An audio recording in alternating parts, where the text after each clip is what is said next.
মেয়েদের শরীরে স্পর্শ করার খুব শখ, তাই না? ম্যাম, আপনি এসব কি বলছেন? এসব কি বলছি, তাই না? এখন তুই আমাকে স্পর্শ করবি, তোর যেখানে ইচ্ছা হাত দিবি। ম্যাম, আপনার মাথা ঠিক আছে? কী সব উল্টাপাল্টা কথা বলছেন? যখন অন্য মেয়েগুলোর গায়ের উপর ঢলে পড়িস তখন তোর খুব ভালো লাগে না? এখন আমাকে স্পর্শ করতে বলছিস, স্পর্শ কর। ওই মেয়েগুলোর গায়ে যেখানে যেখানে হাত দিয়েছিস আমার গায়েও সেখানে হাত দে। ম্যাম, আপনি ভুল করছেন। আমি এমন কিছু করিনি। ঠিকই বলেছিস, ভুল করেছি। আমি তোকে ভালোবেসে যে ভুল করেছি এখন সেই ভুলের মাসুল দিচ্ছি। তোকে যেটা করতে বলেছি সেটা কর। ম্যাম, একটু বোঝার চেষ্টা করেন। আমি ওদের সাথে জাস্ট কথা বলেছি। আমি তোকে বলেছি না তুই আমাকে টাচ কর, তোর যেখানে খুশি টাচ কর, আমি তোকে বাধা দিব না। ম্যাডাম, আপনি আমাকে ভুল ভাবছেন। আর আমাকে এতটা বাজে ভাবেন যে আমি মেয়েদের গায়ের উপর ঢলে পড়ি, ওদেরকে স্পর্শ করার জন্য লেগে থাকি। এটা আপনি কি করে ভাবতে পারলেন? আমি কিছুই ভাবিনি, সবটা আজকে নিজের চোখে দেখেছি। তোকে আমি কি বলেছিলাম, তুই অন্য কোনো মেয়ের দিকে তাকাবি না, দরকার ছাড়া কারোর সাথে কথা বলবি না। আর তুই কি করলি? বারবার ওই অচেনা মেয়ের সাথে। ম্যাম, বোঝার চেষ্টা করেন। আমি মানছি আপনি বলেছেন কারো দিকে না তাকাতে, আর প্রয়োজনে আমি ওর সাথে কথা বলেছি। আর মেয়েটা অচেনা নয়, আমি ওকে অনেক আগে থেকেই চিনি। ও, তার মানে এই রঙ্গলীলা অনেক আগের থেকে চলছে, তাই না? ম্যাম, আপনি ভুল করছেন। আমি তো বলছি আমি এমন কিছু করিনি যার জন্য আপনার কথার বিরুদ্ধে যেতে হয়। হ্যাঁ, আমি ভুল করেছি। তোকে ভালোবাসা আমার জীবনের সবচেয়ে বড় ভুল ছিল। জীবনে কখনো কাউকে ভালোবাসিনি, কিন্তু তোকে বেসেছি। আর সেটাই হয়তো আমার জীবনের সবচেয়ে বড় ভুল।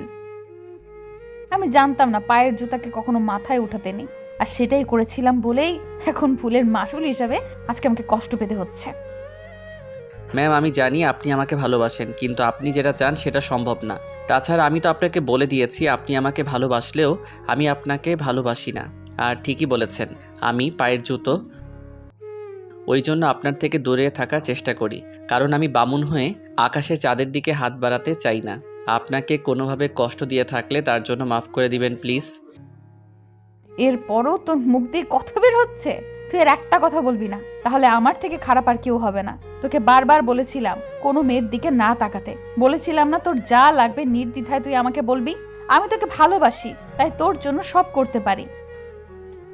এমনকি তোর সাথে বেডে যেতেও আমার 1 মিনিটও সময় লাগতো না। তুই একটাবার আমাকে বলতি, কিন্তু তুই কি করলি? একটা বাইরের মেয়ের সাথে এমন একটা কাজ করলি যার জন্য আজকে তোর উপর থেকে সম্পূর্ণ বিশ্বাসটাই আমার উঠে গেছে। আমার বান্ধবীদের আমি বলতাম একটা সহজ সরল মনের একটা গরিব ছেলেকে ভালোবাসলে সে আমার বিশ্বাসটা কখনো ভাঙবে না। কিন্তু আজকে তুই এমন একটা কাজ করেছিস যার জন্য আমার সম্পূর্ণ বিশ্বাসটাকে ভেঙে গুড়িয়ে গেছে। আমার বান্ধবীরা ঠিকই বলতো, যার যেখানে যোগ্য জায়গা তাকে সেখানেই রাখতে হয়। যোগ্যতার চেয়ে বেশি কিছু পেয়ে গেলে মানুষ তার জায়গাটাকে ভুলে যায় আর উল্টাপাল্টা কাজ করতে শুরু করে। আর তুইও আজকে সেটাই করেছিস। ম্যাম, আপনি কিন্তু আমাকে মিথ্যা অপবাদ দিচ্ছেন। বলছি আমি এমন কিছু করিনি, তারপরও আমার কথা কেন শুনতে চাইছেন না? আমি কি আপনাকে বলেছিলাম আপনি আমাকে ভালোবাসেন? আমি তো বলেছি আপনার আমার সম্পর্কটা হওয়া সম্ভব না। তারপরও সবটা জানার পরও আপনি আমাকে কেন ভালোবেসেছেন? আমি তো আপনার থেকে দূরে সরে থাকতে চাই, কিন্তু বারবার আপনি আমাকে নিজের কাছে টেনে নেন। আমি জানতাম একটা সময় আপনি আমাকে ভুল বুঝবেন, কারণ আমি গরিব। আমি যদি কোনো ভুল নাও করি, হয়তো আপনি উল্টাপাল্টা একটা কিছু দেখতে পেলে কখনো এমন করে আমাকে ভুল বুঝবেন। আর আজকে তেমনটাই হয়েছে, কারণ আমি সবার সাথে একটু ফ্রি মাইন্ডে কথা বলি তো। ওই জন্য আপনি ভেবেছেন আমি ওই মেয়েটার সাথে উল্টাপাল্টা কিছু একটা করেছি। দেখেন ম্যাম, আমি তেমন কিছু করিনি। তোদের মতো ছেলেকে আমার চিনতে আর বাকি নেই। তোদের যে মেয়েদের শরীরে স্পর্শ করতে কতটা শখ সেটা আমারে জানতে বাকি নেই। তোকে আমি বলেছিলাম না আমি তোকে সব দিতে রাজি আছি, তারপরও তুই এমন একটা কাজ কেন করলি বল? ম্যাম, আপনি কিন্তু এবার বেশি বেশি বলে ফেলেছেন।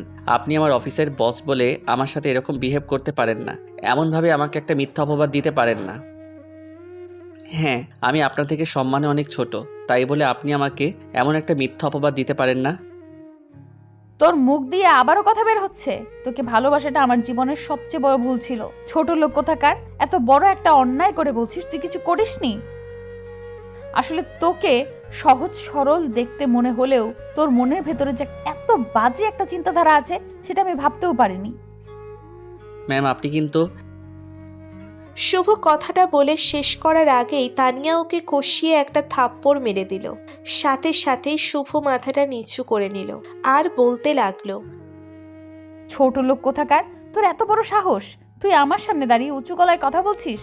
আমি তোর অফিসের বস, বসের সাথে কিভাবে কথা বলতে হয় তুই সেটা ভুলে গেছিস। ন্যূনতম কমন সেন্স তোর মধ্যে নেই। তোকে আর কতবার বোঝাতে হবে আমি তোকে ভালোবাসি, আমি তোর জন্য সব করতে পারি। আমি তোকে বলেছিলাম না আমার যা টাকা পয়সা আছে তোকে দিয়ে দিব, তারপরও আমার শুধু তোর ভালোবাসাটা চাই। আর তুই কি করলি? একটা মেয়ের সাথে নিজের চাহিদা মেটানোর জন্য তাকে অফিসের মধ্যে কিস করলি। মেয়েদের শরীরে টাচ করার তোর অনেক ইচ্ছা, তাই না?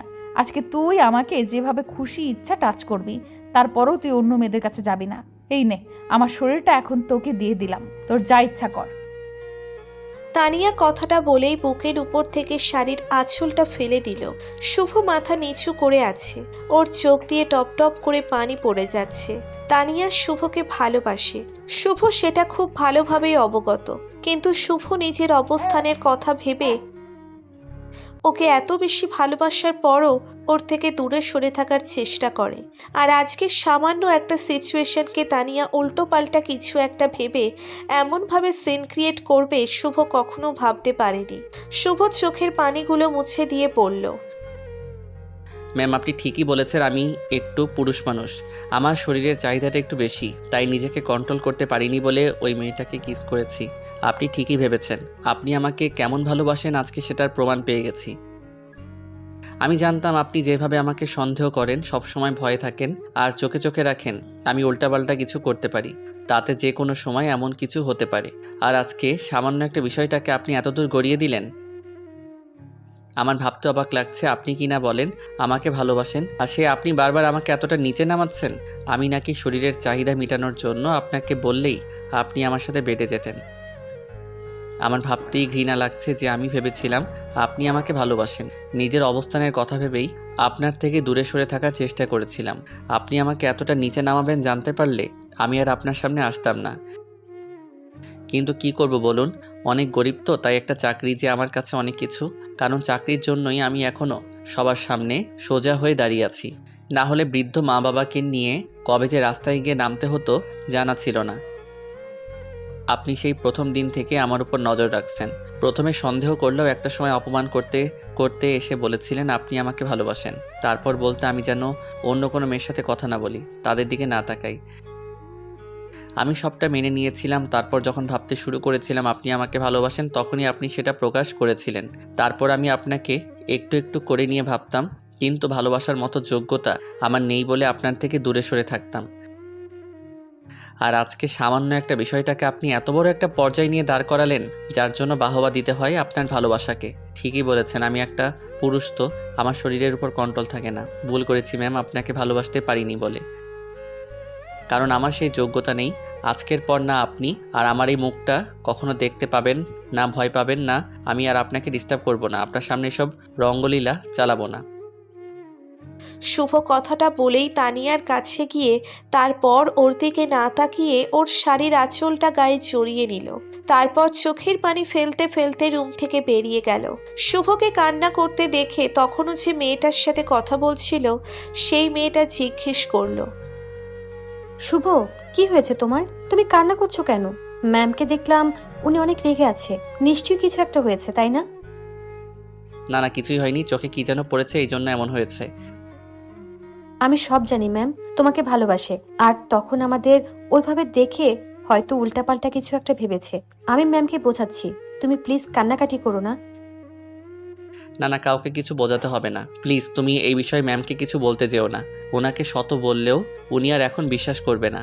আমিও চাই না যে আমাকে এত বেশি অবিশ্বাস করে তাকে এসব বিশ্বাস করাতে। আমি বুঝে গেছি এই অফিসে আমার আজ হলেও থাকা হবে না, কাল হলেও না। উনি যেটা শুরু করেছে এসব যদি ওনার আব্বু জানতে পারে তাহলে আমাকে এখান থেকে এমনি বের করে দিবে, তাই আমি আজকেই চলে যাব। শুভ নিজের কেবিনের দিকে চলে গেল। লামিয়ার আর সেখানে দেরি না করে তানিয়া অর্থাৎ অফিসের বসদের কেবিনে ঢুকে পড়ল, কোনো অনুমতি না নিয়েই। তানিয়া বেশ রেগে গিয়ে বলল, তো সাহস কি করে হয় বসের কেবিনে অনুমতি না নিয়ে আসার? আপনাকে আমার বস বলতে রুচিতে বাজছে। তোমার কত বড় সাহস হয় তুমি আমার সাথে এইভাবে কথা বলো? আপনার সাথে আর কিভাবে কথা বলবো? আর একটা কুকুরও তো নিজের কাছের মানুষকে খুব ভালোভাবে চিনতে পারে, আর আপনি চিনতে পারলেন না। জাস্ট শাট আপ, মুখ সামলে কথা বলো। একে তো শুভকে নিজের মায়ায় ফেলে এসব উল্টাপাল্টা করেছো, আর তারপর এসে আর একটা বাজে কথা বলবেন না। আপনি সবাইকে নিজের মতো ভাবেন, শুভকে আমি নিজের ভাইয়ের মতো ভাবি।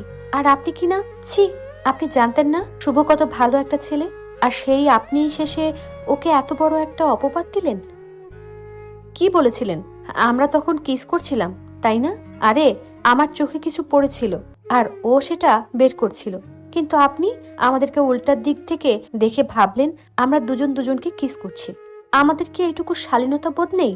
এইটুকু কমন সেন্স নেই যে অফিসের মধ্যে কেউ কাউকে এভাবে স্পর্শ করতে পারে না? ছেলেটাকে আপনি সেই প্রথম দিন থেকেই এভাবে অপমান করে আসছেন, আর আজকে এমন একটা অপবাদ দিলেন। আপনি ভয় পাবেন না, শুভ আর অফিসে আসবে না, আর আমিও চলে যাব এখান থেকে। যে অফিসের বসের ব্যবহারটা এত বাজে, সেই অফিসে আর যাই হোক কাজ করা যাবে না। তুমি সব কি বলছো? আমি ঠিকই বলছি। শুভ আমাকে প্রত্যেকদিন বলতো আপনি ওকে প্রচন্ড পরিমাণে ভালোবাসেন, কিন্তু ও নিজের অবস্থানের কথাটা ভেবে আপনাকে নিজের কাছে টেনে নেয়নি। না হলে ও আপনাকে সেই প্রথম দিন থেকেই ভালোবাসে, আপনি সেটা বুঝতেই পারেননি। লামিয়া তানিয়াকে শুভর বিষয়ে সবটা বলল। শুভ কেন আর কিসের ভয়ে ওর থেকে দূরে থাকতো। সবটা শোনার পর তানিয়া কান্না করে দিল। তারপর দৌড়ে কেবিন থেকে বেরিয়ে গেল। শুভ কেবিন থেকে বেরোবে তখনই তানিয়া গিয়ে ওর পায়ে পাগুলো জড়িয়ে ধরে কান্না করে দিয়ে বলতে লাগলো, বাবু আমি ভুল করে ফেলেছি, প্লিজ আমাকে মাফ করে দাও। আমি অনেক বড় অন্যায় করে ফেলেছি, প্লিজ তুমি আমাকে একটাবার মাফ করে দাও। ম্যাডাম, এসব আপনি কি করছেন? দেখেন, এমন কিছু করবেন না। এটা আপনার অফিস। আপনার আব্বু জানতে পারলে আমাকে কি হাল করবে জানি না। আর আপনি কোনো ভুল করেননি, ভুল তো করেছি আমি। আপনার মতো একটা মেয়ের আন্ডারে কাজ করাটাই আমার সবচেয়ে বড় ভুল ছিল। বেবি দেখো, আমি আর এখন থেকে তোমাকে একটুও ভুল বুঝবো না। আমি জানতে পেরেছি তুমি আমাকে নিজের থেকেও বেশি ভালোবাসো। প্লিজ আমাকে এভাবে ছেড়ে যেও না, আমি তোমাকে ছাড়া বাঁচতে পারবো না। প্লিজ কলিজা, একটাবার মাফ করে দাও আমাকে। না না, আমি আর এখানে থাকবো না। আর আমি কাউকে ভালো টালো বাসি না। আপনি বললেন না আমি পায়ের জুতো, তাই আমি পায়ে থাকতে চাই, কারো হাতে উঠতে চাই না। সেটা আমার জন্য সহ্য হবে না। প্লিজ আমার পা ছাড়ুন, আমি এখান থেকে চলে যাব। অফিসের কেউ দেখে ফেললে আপনারই অসম্মান হবে। ভুল করে মাফ চাইলে তাতে অসম্মানের কিছুই নেই। প্লিজ তুমি আমাকে ছেড়ে যেও না, তাহলে আমি সত্যিই মরে যাব। তুমি তো জানো আমি সব সময় তোমাকে হারানোর ভয়ে থাকতাম। সন্দেহ করে তার মানে এই না যে তোমাকে ভালোবাসি না, অনেক বেশি ভালোবাসি কলিজা। কিন্তু আমি আপনাকে ভালোবাসি না। ছাড়ুন আমার পা, আমি এখান থেকে চলে যাব। তুমি যদি অফিস থেকে একটা পা বাড়াও তাহলে এই শহর ছাড়ার আগে তুমি জানতে পারবে তানিয়া নামের কেউ আর বেঁচে নেই, যে তোমাকে প্রচন্ড পরিমাণে ভালোবাসতো কিন্তু বোঝাতে পারেনি। কলিজারে প্লিজ আমাকে একটাবার মাফ করে দাও। আমি তো বলছি আমার ভুল হয়েছে, আমি কিন্তু সত্যি মরে যাব কলিজা। এর মাঝে লামিয়া ওদের সামনে এসে দাঁড়ালো আর শুভকে বোঝাতে লাগলো। তানিয়া এখনো শুভর পা জড়িয়ে ধরে রেখেছে। শুভর খুব কষ্ট হচ্ছে ওকে দূরে সরিয়ে দিতে, তাই আর দেরি না করে তানিয়াকে উঠিয়ে বুকের সাথে শক্ত করে জড়িয়ে ধরলো আর বলতে লাগলো, আপনাকে কাছে টেনে নেওয়ার মতো শক্তি সাহস আমার কোনোটাই নেই। তারপরও কেন আপনি আমাকে আপনার মায়ায় ফেলে আমাকে ভালোবাসতে বাধ্য করলেন বলেন? আমি কিছু জানতে চাই না, তুমি কেমন কি আমার সেটা জানার বিষয় নয়। আমি শুধু তোমাকে ভালোবাসি আর তোমাকেই চাই। এইটা সমাজ পরিবার কেউই মেনে নেবে না। সবাই ভাববে আমি টাকার লোভে আপনাকে ভালোবেসেছি, প্রেমের নাটক করছি। এমনকি আপনার আব্বু যখন জানতে পারবে আমাকে এই শহর থেকেও বের করে দিবে। আমি শুধু তোমাকে চাই, তোমার কারণে আমি সব কিছু ছেড়ে দিতে পারি। টাকা পয়সা আমার দরকার নেই, আমি শুধু তোমার ভালোবাসাটা চাই। ওই কথাটা সবাই বলতে পারে, কিন্তু একটা গরিব ছেলের সাথে হাত ধরে কেউ সারা জীবন কাটাতে পারে না। আমি পারবো, আমি সেটা করে দেখব। তুমি যদি আমাকে না খাওয়াও রাখো, আমি চোখ বুজে সবটা সহ্য করে নিব তোমার বুকে মাথা রেখে। সত্যি তো? তোমার কসম, জীবন চলে যাবে তারপরও তোমাকে ছেড়ে যাব না। তাহলে ঠিক আছে। ঠিক আছে মানে ভালোবাসি বলো। ওকে বাবা, ভালোবাসি। আমিও ভালোবাসি অনেক বেশি। ভালো থাকুক ভালোবাসা। আমাদের ভিডিওটি কেমন লেগেছে তা কমেন্ট করে জানাতে ভুলবেন না। আর ভিডিওটি যদি ভালো লেগে থাকে তাহলে একটি লাইক করুন আর সাবস্ক্রাইব করে আমাদের পাশেই থাকুন। ধন্যবাদ সবাইকে আমাদের পাশে থাকার জন্য। আল্লাহ হাফেজ।